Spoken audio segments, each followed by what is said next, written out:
Ladies and gentlemen, welcome back. If you are new here, you probably don't know, I'm a big fan of Warren Buffett, and really, who isn't? Now, if you don't know who Warren Buffett is, shame on you, but he's one of the greatest investors of all time. One of the richest men in the world, right? That certainly helps his reputation, but also a very cool human being, but one of the best investors of all time. He didn't make his money like Jeff Bezos or like Bill Gates, where they built a company. No, he built his fortune by investing in other companies. So there's probably a few things that we can learn from him when it comes to investing and what he recommends. And today we're talking about his favorite funds within the TSP because he's talked about it. He's talked about it. Believe it or not, he has. So buckle up. We're going to dive right in. Long story short, in 2013, he issued a letter to all his shareholders, right?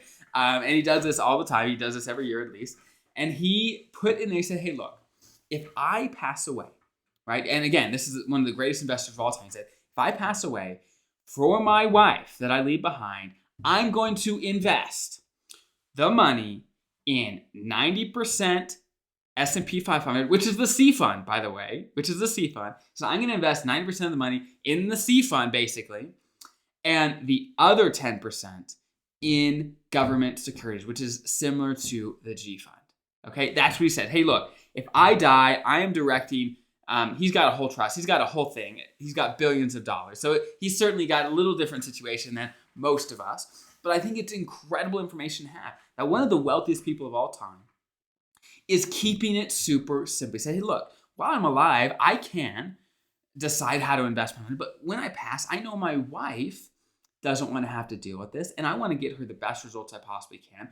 What should I do? And he said, hey, look, I want 90% in the C, and I want 10% in the G. Now, I'm not saying in retirement that's what you should do, right? It really depends. I've got a whole video on investing in retirement. Definitely check that out. You can find it on the website or on the YouTube channel, wherever you like to consume things.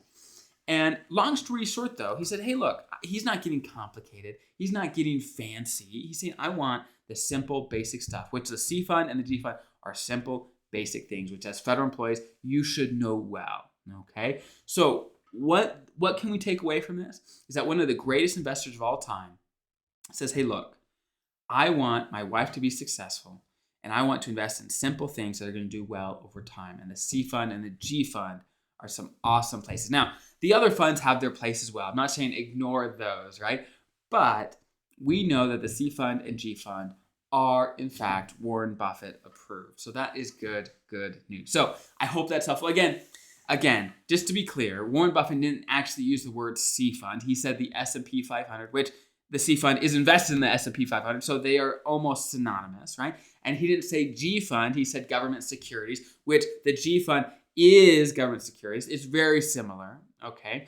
So pretty dang close. He didn't actually use the words because he's not a federal employee, but I'm translating it for you as a federal employee so you can get the knowledge for yourself. So this is a short one. Just wanted to share a quick little thing for you guys. I hope you enjoy. Again, if you're a federal employee and you want to get the most out of your retirement, there is a link. There's links below on tons of things to help you get the most out of your benefits, your TSP, your everything to make sure you can retire comfortable and confident. Have a great rest of your day. We'll talk soon.